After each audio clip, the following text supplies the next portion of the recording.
Anvisa autoriza a importação de vacina e remédio contra a varíola dos macacos, mesmo sem registro. BNDES anuncia a liberação de 22 bilhões de reais em empréstimos para pequenas e médias empresas. Hospitais particulares e filantrópicos dizem que não podem pagar novo piso da enfermagem. Com redução do preço, litro da gasolina já é encontrado a menos de R$ 5,00 no interior da Bahia. Vereador cassado Gabriel Monteiro mantém candidatura a deputado federal. Rússia não aceita retirar militares da maior usina nuclear da Ucrânia. A temperatura despenca e a neve muda o cenário de São Joaquim, em Santa Catarina. E em Londrina, no Paraná, foi inaugurado o primeiro cinema movido à energia solar do país. A partir de agora, no Jornal das 22.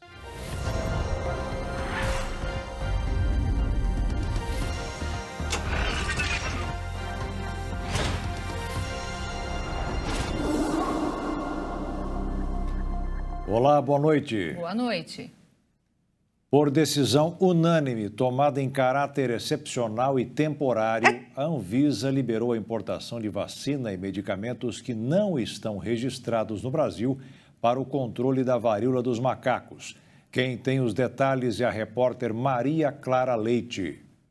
Essa medida tem por objetivo agilizar a oferta de produtos contra a varíola dos macacos aqui no Brasil. Isso porque, até esse momento, nenhum medicamento ou imunizante tem aprovação para uso aqui no país. Um dos argumentos para a liberação está na chamada confiança regulatória.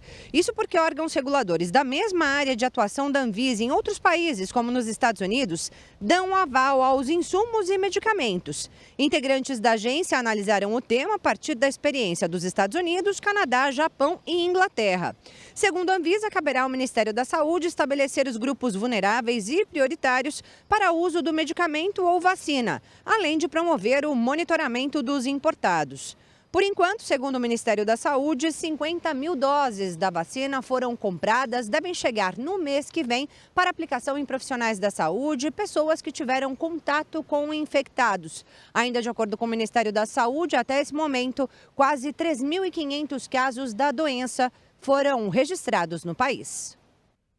Os hospitais particulares e filantrópicos alegam que não tem como pagar o novo piso salarial de enfermeiros, auxiliares e técnicos de enfermagem. O governo decidiu que o aumento de 80% dos atuais valores deverá ser pago no início do mês que vem. O piso salarial para enfermeiros, técnicos e auxiliares de enfermagem foi sancionado pelo governo federal no dia 5 de agosto. Para os enfermeiros, o valor mínimo a receber é de R$ 4.750. Para os técnicos de enfermagem, R$ 3.325. E para os auxiliares de enfermagem e parteiras, R$ 2.375. O Hospital de Câncer Alfredo Abrão, em Campo Grande, tem 132 profissionais de enfermagem. Hoje, a folha de pagamento deles é de R$ 293 mil. Com o novo piso, vai passar para R$ 528 mil, ou seja, 80% a mais. Os hospitais particulares e filantrópicos, que é o caso do Hospital de Câncer, já têm de pagar os novos valores para os profissionais de enfermagem no começo do mês de setembro. O problema é como pagar. Nesse momento, nós não temos condições financeiras para fazer isso. Eu acredito que nenhum hospital tenha condições para fazer isso.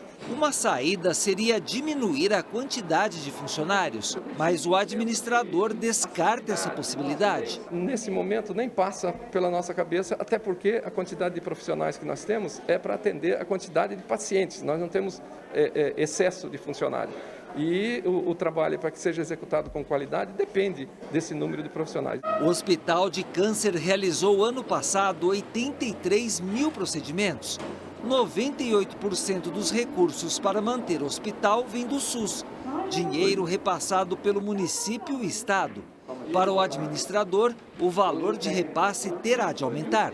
Nós estamos buscando realmente unir as forças, tanto nós, hospitais quanto os próprios representantes dos trabalhadores, para, junto ao Estado e junto ao município, nós reivindicarmos o equilíbrio desse contrato que foi impactado brutalmente com esse aumento. Nos hospitais públicos, o novo piso começa a valer só em 2023.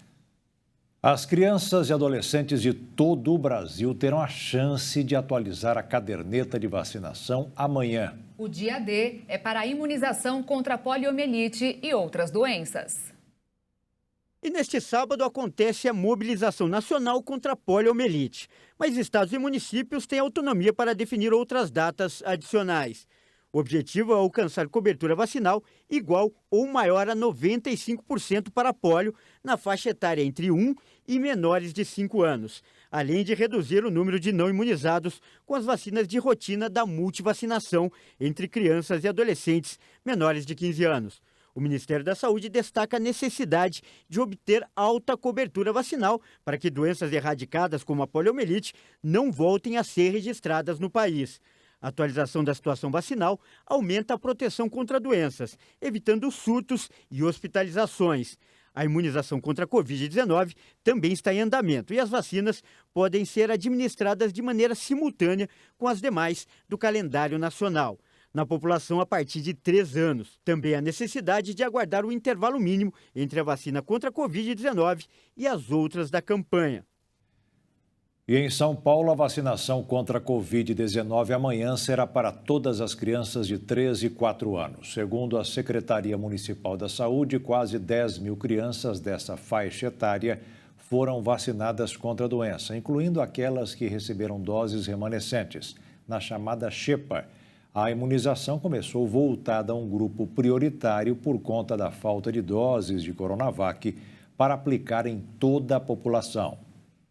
Um grupo anti-vacina americano foi banido do Facebook e do Instagram pela empresa matriz das redes sociais. Segundo a Meta, que é a dona das duas plataformas, afirmou que a comunidade espalhava desinformação. A Meta excluiu um dos grupos anti-vacina mais influentes dos Estados Unidos. A empresa matriz do Facebook e do Instagram argumentou que a comunidade difundia desinformação sobre a Covid-19 que poderiam causar danos no mundo real. O Children's Health Defense, grupo de defesa da saúde das crianças em português, acusou de imediato a empresa de cercear o direito à liberdade de expressão. O fundador da comunidade, Robert Kennedy Jr., sobrinho do ex-presidente John F. Kennedy, expressou inconformidade em uma nota oficial. A exclusão acontece depois de repetidas violações das normas da Meta sobre desinformação. O grupo afirmou que recebeu com surpresa a suspensão e que a proibição pode estar relacionada com um processo que fez contra a empresa de tecnologia por confiar na Agência Reguladora de Medicamentos dos Estados Unidos a respeito de quais informações são válidas cientificamente. A Organização Mundial da Saúde recomendou hoje pela primeira vez 2 tratamentos que reduzem significativamente a mortalidade ligada à doença provocada pelo vírus Ebola. Os cientistas aprovaram o MAB-114, que é um anticorpo monoclonal comercializado sob a marca Ebanga, e o REGN-EB3, que também mistura 3 anticorpos monoclonais. Esses medicamentos são para uso em pacientes com ebola e isso inclui doentes de todas as idades. Idosos, crianças, mulheres grávidas e lactantes, recém-nascidos com 7 dias ou menos de mães positivas para o ebola. Estudos mostraram que ambos os tratamentos reduzem significativamente a mortalidade pelo vírus e podem salvar entre 230 e 400 vidas para cada 1.000 pessoas infectadas. A OMS recomenda não administrar o tratamento com Zimap, também com anticorpos monoclonais ou antiviral Remdesivir. O vírus Ebola é fatal em grande parte dos casos. O surto entre 2013 e 2016 na África Ocidental foi o maior desde que o vírus foi descoberto em 1976 na República Democrática do Congo, matando mais de 11.300 pessoas. E hoje é comemorado o Dia Nacional do Ciclista. Seja profissionalmente ou apenas por lazer, pedalar traz muitos benefícios à nossa saúde. Para quem deseja deixar de lado o sedentarismo e desenvolver hábitos importantes para o bem-estar da saúde, como reduzir o colesterol e o triglicérides, andar de bicicleta pode ser a prática ideal. Pedalar, além de ajudar no desenvolvimento físico e mental, faz com que o oxigênio transite melhor dentro do nosso organismo. Segundo especialistas, essa atividade apresenta menos impactos para as articulações em comparação com o vôlei e o futebol, por exemplo, o que faz a atividade ser ainda mais indicada para quem tem sobrepeso ou ainda não tem uma musculatura muito boa, já que trabalha a parte aeróbica e cardiovascular. O ciclismo pode ser praticado até 5 vezes por semana, mas todo o treino depende de uma orientação de um especialista, o que poderá recomendar treinos mais curtos ou até maiores, de acordo com o perfil e o objetivo que cada pessoa deseja. Aliás, é importante escolher a bicicleta mais adequada, de acordo com o seu perfil e altura. Atualmente, existem tabelas bem definidas que indicam o tamanho do quadro. E veja a seguir, BNDES anuncia a liberação de 22 bilhões de reais em empréstimos para pequenas e médias empresas. E veja também, com redução do preço, litro da gasolina já é encontrado a menos de R$ 5,00 no interior da Bahia.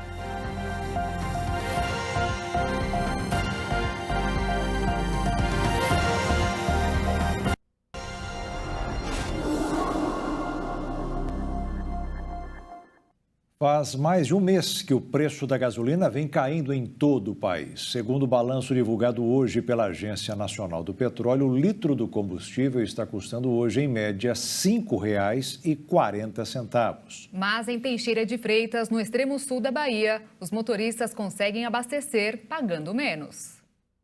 Nos últimos anos, nós temos enfrentado constantes aumentos no preço da gasolina. Aqui em Teixeira de Freitas, por exemplo, no extremo sul da Bahia, foi registrado o maior preço do estado e o segundo maior do país. Foi o que apontou um levantamento realizado pela Agência Nacional do Petróleo em junho deste ano. O valor registrado nas bombas de combustíveis foi de R$ 8,59, mas já é possível respirar um pouco mais aliviado. A queda ocorreu após o anúncio da Petrobras na segunda-feira. A estatal informou diminuição do preço de R$ 3,71 para R$ 3,53, uma redução de 18 centavos por litro. Isso nas refinarias. Em alguns postos de combustíveis, o teixeirense encontra hoje o litro da gasolina a R$ 4,79. É motivo de comemoração. Para mim tá ótimo. De 2 anos para cá, eu fiz uma média de 4,60 na 2020. Então para mim de 5 conto tá ótimo já. Não precisa nem baixar nem subir. Por exemplo, lá na minha cidade mesmo a gasolina chegou a 8,20. Hoje está 5,79 e aqui está 4,79. Antes de eu ir retornar, eu vou abastecer aqui. Quando questionados sobre a última vez que desembolsaram um valor assim no litro da gasolina, o pessoal tem tido dificuldade de trazer à memória. Não me recordo. Tem muito tempo mesmo. Rapaz, tem um tempinho. Tem quase, vamos dizer, uns 5 meses aí que a gente pode ver. E eu já peguei até de 8,50, né? Gasolina. Rapaz, já tem 1 ano e pouco mais ou menos. Eu fui olhar o tempo curto demais o tempo, que ela aumentou para 8 e tanto, depois baixou uma queda brusca, né? Apesar do menor valor, ainda existe gente pedindo mais redução. Não, acho que dá para melhorar ainda. R$ 5,00 já saiu daquela situação que estava insustentável para poder usar o carro dentro da cidade.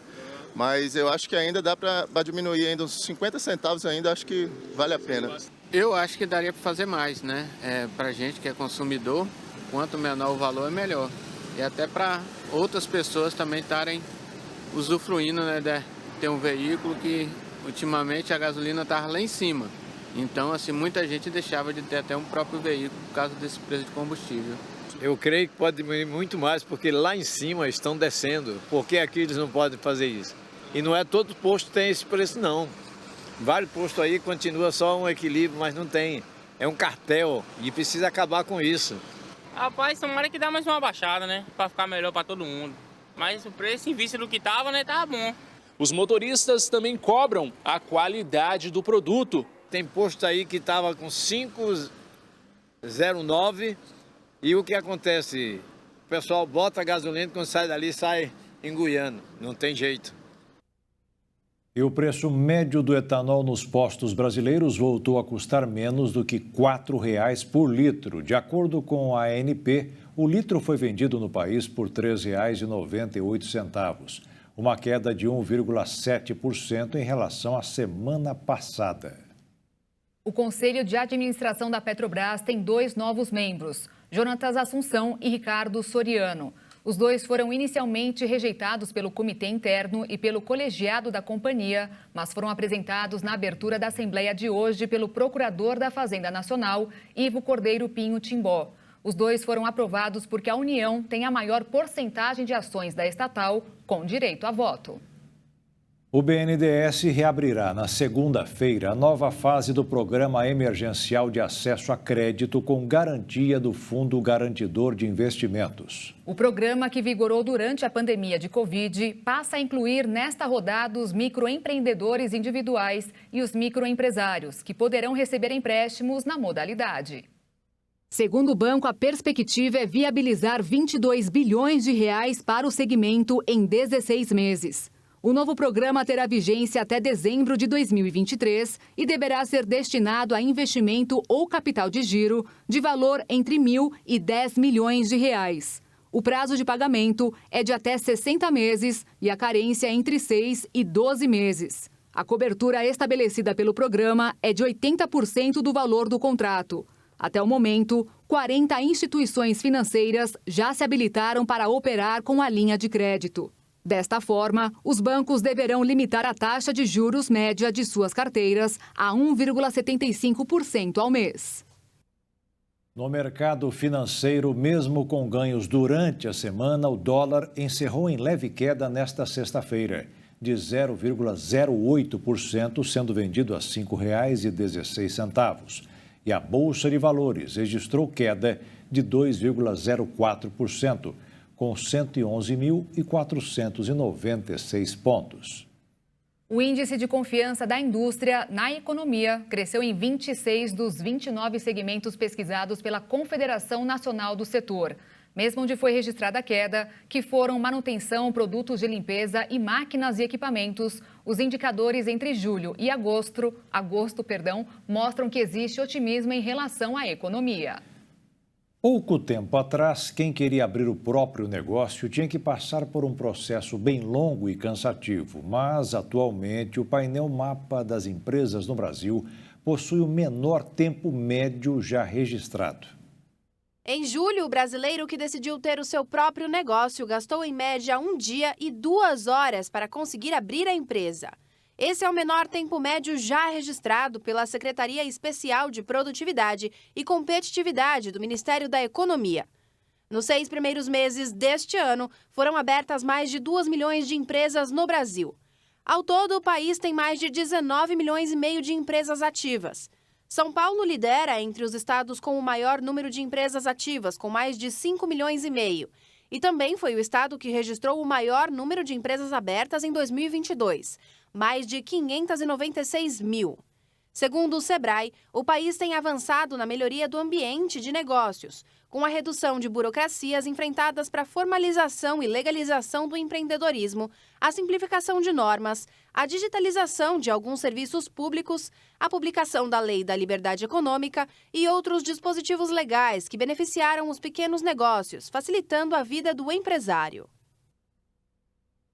Um porto que parecia promissor e com potencial econômico, agora é aterrorizado pela violência e pelo tráfico de drogas em uma favela no Equador.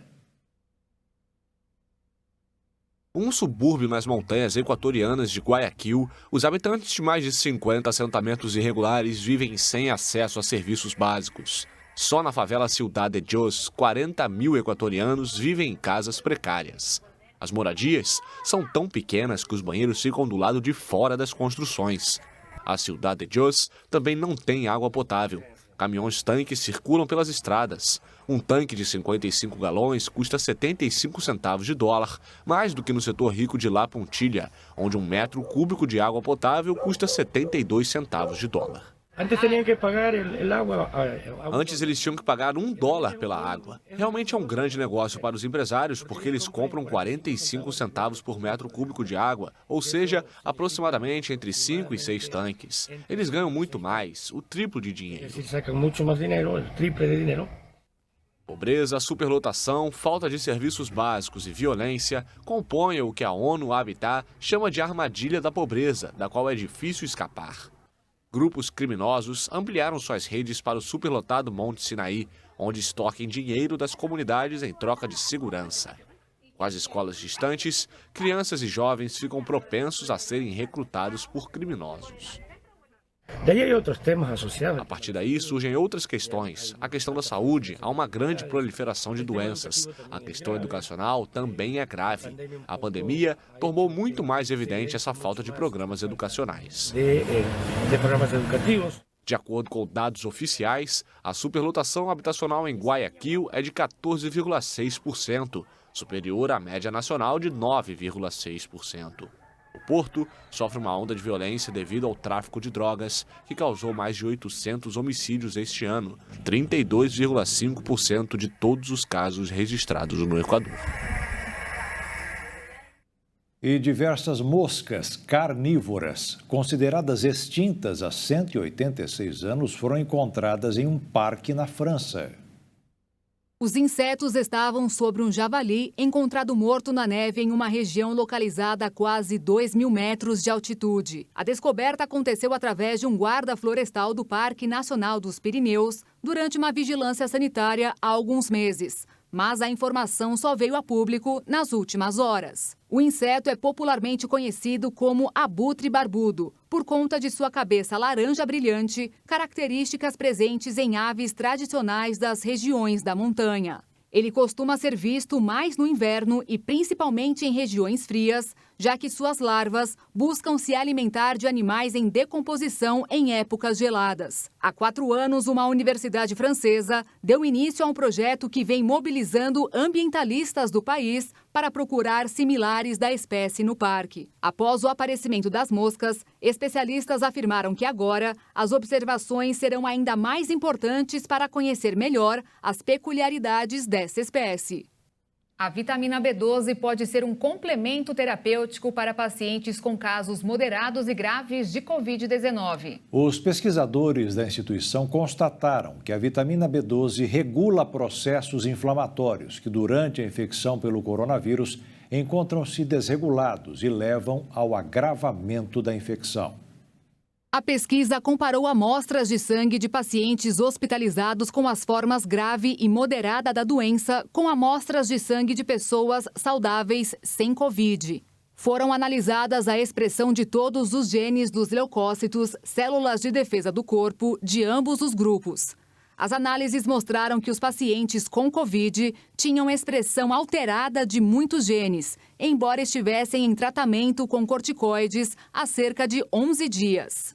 Com a introdução da vitamina B12 nas amostras de sangue, a expressão dos genes inflamatórios e de resposta antiviral dos pacientes se aproximou à dos indivíduos saudáveis, mostrando a eficácia da vitamina para o controle da inflamação. A capacidade anti-inflamatória da B12 é conhecida e validada pelos cientistas. Por atuar de diversas formas e ter um potencial no controle da inflamação exacerbada da Covid-19, ela foi escolhida para ser testada no estudo conduzido pela Fiocruz de Minas Gerais. E veja a seguir, o vereador Gabriel Monteiro, que foi cassado ontem, mantém candidatura a deputado federal. E ainda, Rússia não aceita retirar militares da maior usina nuclear da Ucrânia.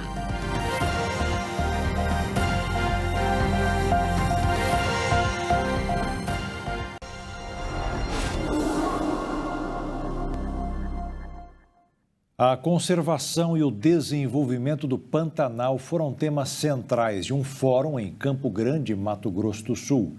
Várias entidades discutiram medidas para proteger a área.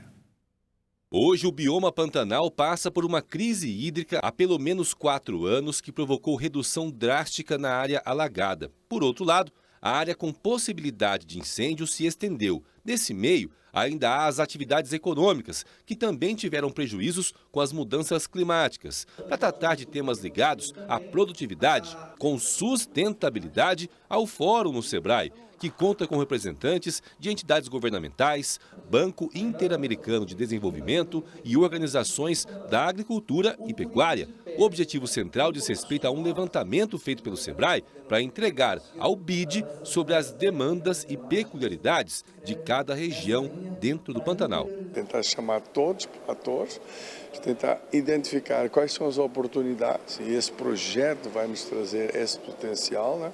E aí, muitas vezes, isso vai dar seguimento a novas ações que vão ser oriundas de quê? De todo esse levantamento que foi feito e toda essa discussão que está acontecendo. Com esses pontos levantados, há a expectativa de investimento na região.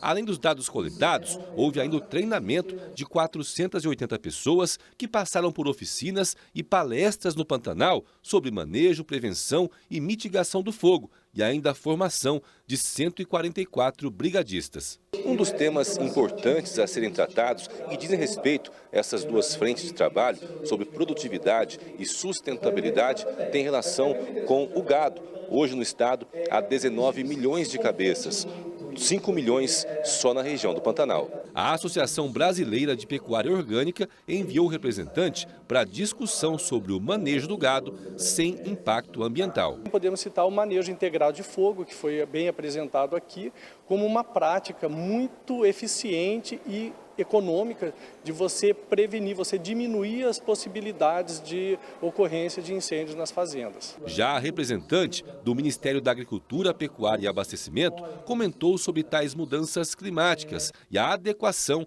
que deve ser feita na região. As mudanças climáticas estão aí, né?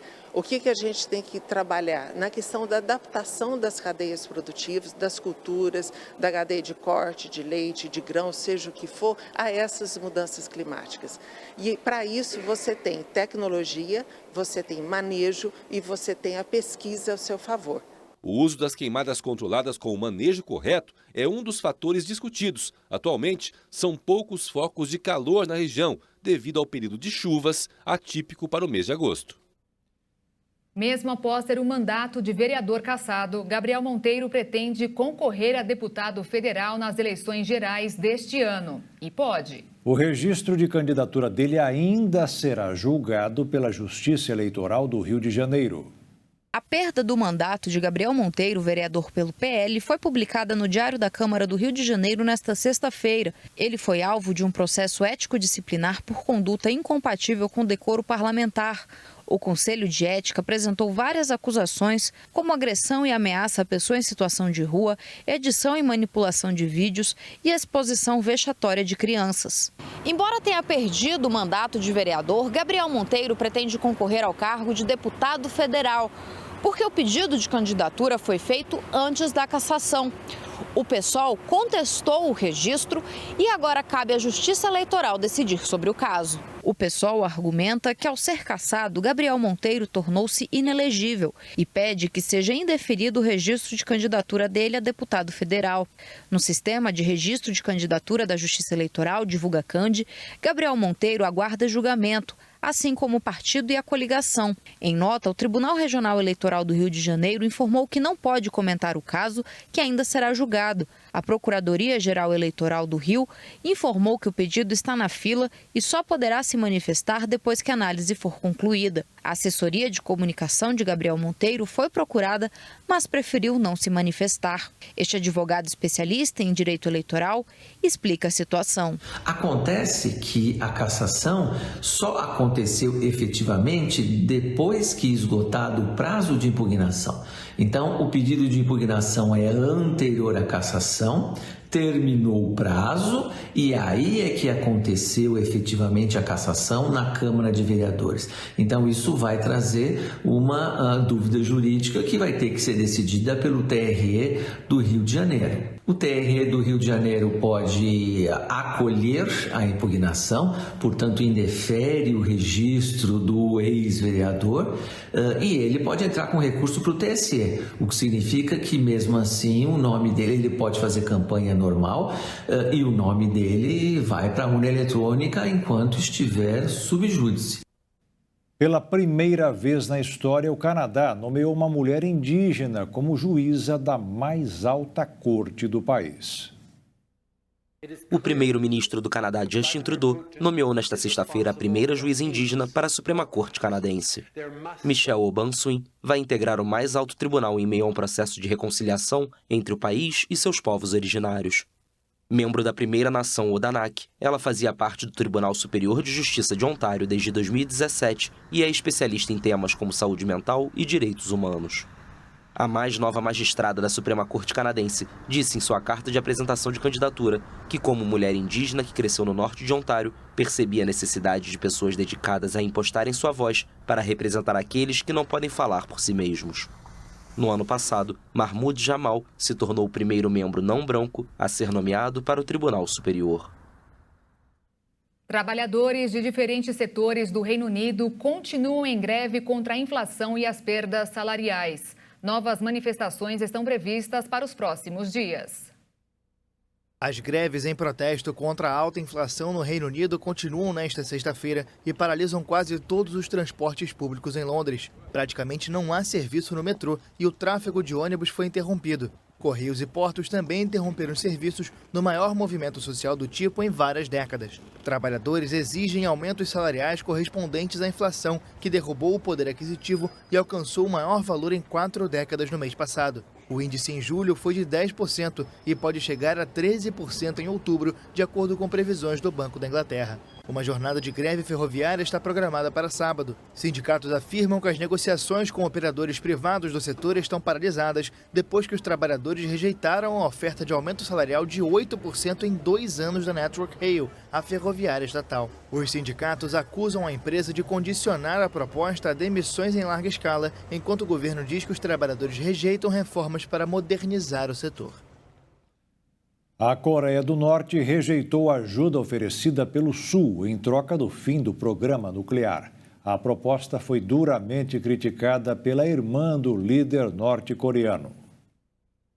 Kim Yo-jong chamou a proposta de cúmulo do absurdo e descartou a possibilidade de negociações presenciais. Suas palavras respondem ao plano apresentado nesta semana pelo presidente sul-coreano Yoon Suk-yeol de oferecer comida, energia e infraestrutura ao norte se o mesmo abandonar seu programa de armas nucleares. Analistas já haviam antecipado as chances reduzidas de sucesso da proposta, uma vez que Pyongyang investe grande parte de sua riqueza em seu programa militar e deixou claro repetidas vezes que não aceitaria uma negociação desse tipo. A irmã de Kim Jong-un alertou que a premissa de que o governo norte-coreano irá negociar sobre seu programa nuclear é falsa. Em comunicado divulgado pela agência oficial KCNA, Yo-jong disse que o plano de trocar cooperação econômica pela honra e as armas nucleares da Coreia do Norte é simples e infantil. Ela acusou a Coreia do Sul de reciclar propostas já rejeitadas e disse que ninguém troca seu destino por pão de milho. A presidência da Coreia do Sul lamentou os comentários de Yo-jong, mas insistiu que a oferta continua de pé. A Rússia rejeitou os apelos para retirar os militares da maior usina nuclear da Europa na Ucrânia. A segurança do local preocupa o mundo. O complexo está dominado por funcionários russos, mas são os ucranianos que trabalham para manter o funcionamento. Antes da guerra, a usina nuclear de Zaporízia gerava 20% da eletricidade da Ucrânia. Agora ela está sob controle russo, mas são trabalhadores ucranianos que mantêm o complexo funcionando. Em visita à Ucrânia, o secretário-geral das Nações Unidas, Antônio Guterres, repetiu o apelo para que o complexo de Zaporízia seja desmilitarizado. Ele aproveitou a ocasião para pedir à Rússia que não desconectasse a usina nuclear da rede de energia elétrica ucraniana. Rússia e Ucrânia trocaram acusações nas últimas semanas sobre bombardeios na central nuclear. O certo é que se desmilitarizarmos como propusemos a usina, o problema será resolvido. Guterres afirmou que qualquer potencial dano a Zaporízia será um suicídio. O secretário da ONU também visitou hoje o porto da cidade de Odessa, um dos mais importantes do país. Desde que Rússia e Ucrânia firmaram um acordo com mediação da ONU e Turquia, 600 mil toneladas de grãos foram desbloqueadas, a maioria escoadas por lá. Um robô de apenas 0,5 milímetro pode ser um auxiliar importante para a medicina para limpar artérias entupidas e até mesmo eliminar tumores. Considerado o menor robô do mundo, o dispositivo criado por engenheiros de uma universidade norte-americana é quase imperceptível de ser visto a olho nu. Mas ele pretende ser um auxiliar importante para os médicos em cirurgias delicadas, conseguindo entrar em lugares completamente inacessíveis. A inovação tecnológica tem o poder de limpar artérias entupidas para hemorragias internas e até mesmo eliminar tumores cancerígenos. Além de ser um braço direito para a medicina, ele também pode ser importante no setor industrial, montando e reparando máquinas. A criação desse robô só foi possível graças ao uso de uma tecnologia leve, composta por um material capaz de deformar e voltar à forma original quando aquecido, além de integrar sistemas hidráulicos ou eletricidade. Durante o processo, o dispositivo usa um feixe de laser para esquentar rapidamente as partes específicas do corpo, enquanto uma fina camada de vidro faz com que o local deformado volte ao seu estado inicial após o resfriamento. Essa mesma tecnologia ainda pode ajudar no desenvolvimento de outros robôs microscópicos inteligentes capazes de realizar tarefas complexas em espaços apertados ou de difícil acesso, como minas e escombros. Apesar de serem promissores, os robôs ainda estão em fase de desenvolvimento e foram criados principalmente para fins acadêmicos. Mas a tecnologia usada para fazer os pequenos caranguejos tem potencial de, em breve, entrar de vez no mercado. E veja a seguir, primeiro cinema movido a energia solar do país é inaugurado em Londrina, no Paraná. E ainda, temperatura despenca e neve muda o cenário de São Joaquim, em Santa Catarina.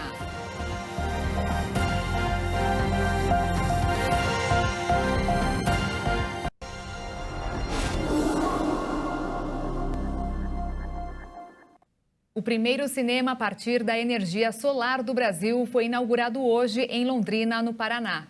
A ideia é levar a iniciativa também para outros locais do nosso país.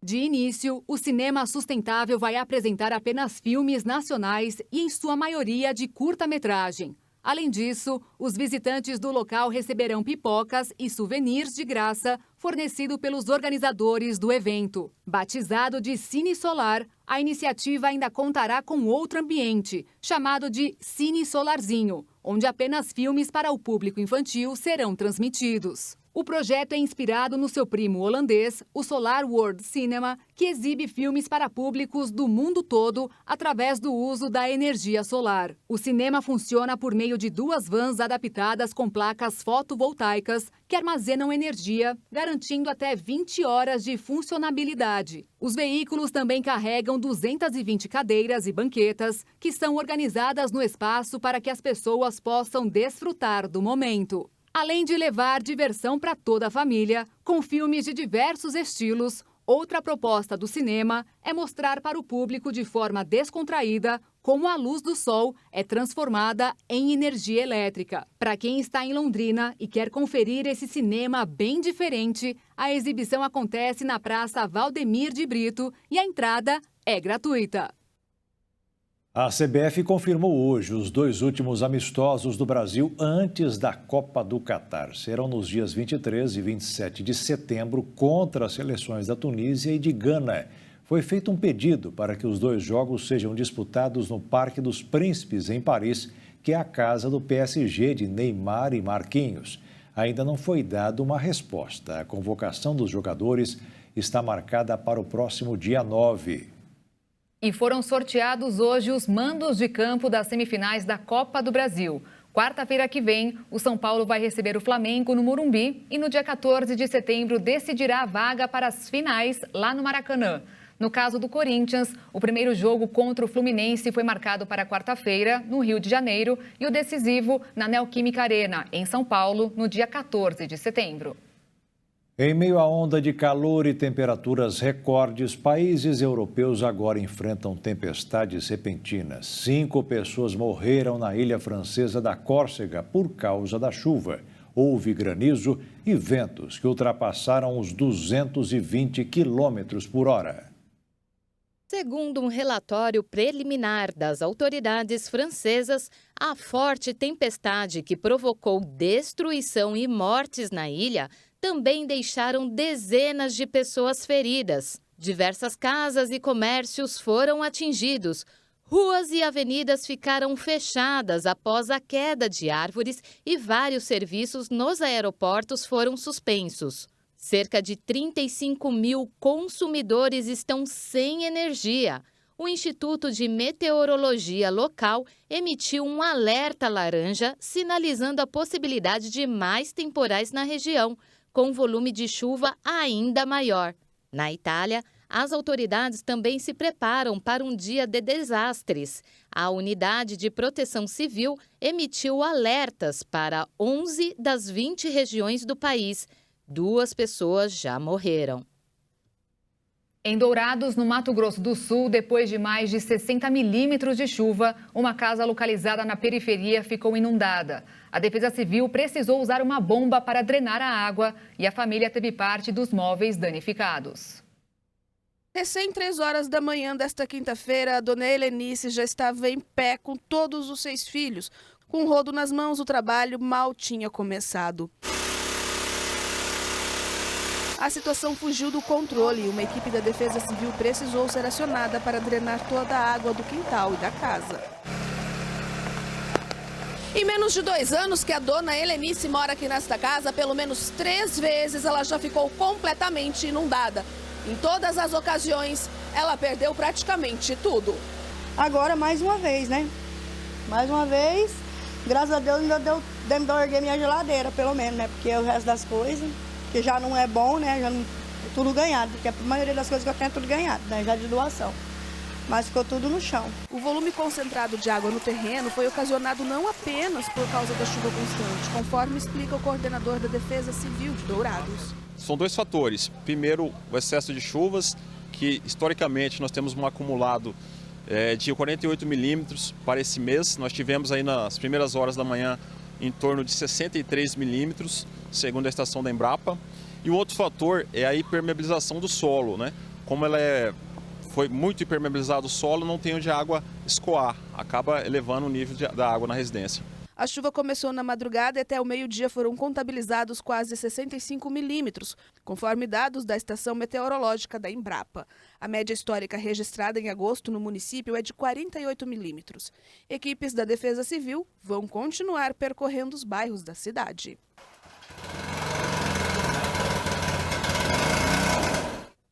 Pela primeira vez no inverno deste ano, nevou em Santa Catarina. O fenômeno foi registrado em São Joaquim, na Serra Catarinense. Segundo a empresa de pesquisa agropecuária e extensão rural de Santa Catarina, os termômetros marcavam 6 graus negativos em São Joaquim por volta das 8 da noite de ontem. E a cidade registrou neve pela primeira vez na estação mais fria do ano. De acordo com a Defesa Civil, na mesma região, mas em Bom Jardim da Serra, houve chuva congelada. Em Urupema, também na Serra, a temperatura ficou negativa e gotículas de água congelaram ao tocar a superfície, formando cristais de gelo. Esse fenômeno é conhecido como cincelo e é mais fino do que a geada. Uma massa de ar de origem polar passa por Santa Catarina, intensificando o frio no estado, especialmente na Serra e nas partes mais altas do oeste, norte e Vale do Itajaí. Ainda faz muito frio no estado, principalmente nas noites e pela manhã até o domingo. Nas áreas mais altas da Serra, as mínimas podem atingir até 8 graus negativos. E o Instituto Nacional de Meteorologia emitiu hoje um aviso alertando sobre os riscos à saúde causados pelas baixas temperaturas em 14 estados. A mais baixa do ano no país foi registrada no estado de Santa Catarina, em Bom Jardim da Serra, nesta sexta-feira, com 6,4 graus negativos. O alerta laranja considera a possibilidade de redução da temperatura entre 3 graus a 5 graus em alguns estados.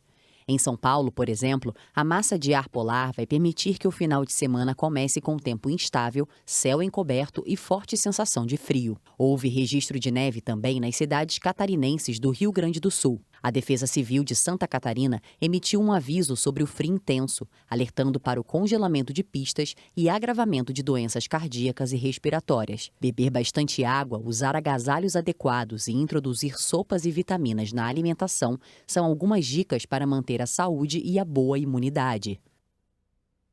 Em São Paulo, onde cerca de 32 mil pessoas vivem nas ruas, a Prefeitura e o governo do estado decidiram adotar as chamadas ações de acolhida. Em um espaço da estação Dom Pedro, da linha 3 do metrô, por exemplo, está aberta para receber o maior número de pessoas. Além de colchões, cobertores e alimentação, quem vai até lá pode dormir.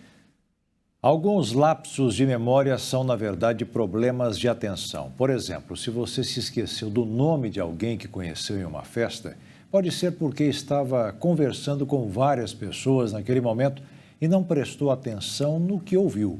De acordo com especialistas, a inteligência está ligada à memória e muitos indicam a leitura para exercitar o nosso cérebro. Ei, você que está em casa se considera uma pessoa inteligente? Sim ou não? E como é que você tem feito para poder desenvolver essa inteligência e também o desenvolvimento cognitivo do seu cérebro, a sua memória? Nós vimos às ruas para poder saber exatamente isso do pessoal. Eu me considero ser uma pessoa inteligente, mas eu procuro sempre estar em busca de informação nas redes sociais. Inclusive, eu costumo consumir conteúdos mais que vão aflorar esse lado mais inteligente, trabalhar o meu cérebro também, né, para que a gente possa trabalhar a memória, consumir dados bacanas que a gente possa aplicar no dia a dia também. E a gente não pode ficar com a mente parada não, sabe? Na verdade, a minha atividade mais é a Bíblia, certo? Sou uma pessoa evangélica, né? Graças a Deus. Eu costumo ler livros, só que trabalhando fica mais difícil, né? O tempo, questão do tempo, de horário. Mas eu pratico, sim, leitura. E se considera inteligente, não? Me considero inteligente. Eu gosto de ler, eu gosto de pesquisar, você entendeu? Apesar do meu tempo ser pouco, não estou fazendo nenhum curso, estou fazendo nada mais, fico buscando sempre o que eu vejo ao meu redor, estou sempre curiosa, sempre procurando, você está entendendo? Colocar, estou procurando sempre estar atualizada em todos os assuntos, referente a tudo, política, tudo. Eu estudo muito, eu me foco muito nos estudos. Os estudos para mim é tudo. Eu não sei viver sem os meus estudos, porque hoje para você conseguir um serviço você tem de ter estudo, até de auxiliar de limpeza, varrer rua, você tem de ter um bom estudo, porque se você não tiver, até para você trabalhar de doméstica, né, você tem de ter um estudo, ser especialista nos pratos que você vai fazer, o que os patrão quer, né? Eu me sinto uma pessoa assim, inteligente e prática. De acordo com a neuropsicóloga Leninha Wagner, nossa inteligência está intimamente ligada à memória. Tudo que nós aprendemos ao longo do ciclo vital fica armazenado em protocolos mentais. E a velocidade com que a gente acessa e resgata essa informação nos auxilia muito no processo de inteligência. E a inteligência por si só, ela pode ser caracterizada como uma adaptação a um novo ambiente, uma relação saudável com as pessoas e o cenário, o ambiente que estamos inseridos, além de ser também considerada a forma da gente ter pensamentos produtivos, originais, criativos, para que a gente possa utilizar isso na resolução dos problemas do cotidiano, né, do nosso dia a dia. A especialista elenca formas de fortalecer a memória e, consequentemente, a inteligência. Nosso cérebro é como se fosse um músculo. Então, é como se você fosse para a academia treinar. A repetição de algumas atividades que facilitam o processo de memorização, elas são muito importantes. Além do que, a gente tem que pensar que o nosso cérebro, ele funciona em 5 níveis. Então, precisamos cuidar de um sono fisiológico e noturno, uma alimentação balanceada, ter uma atividade de estudo e de trabalho, ter também atividade física e ter um pouco de lazer. No dia a dia, o que a gente pode fazer, então, de forma prática para ajudar a consolidar a memória, além desses 5 níveis que eu acabei de falar?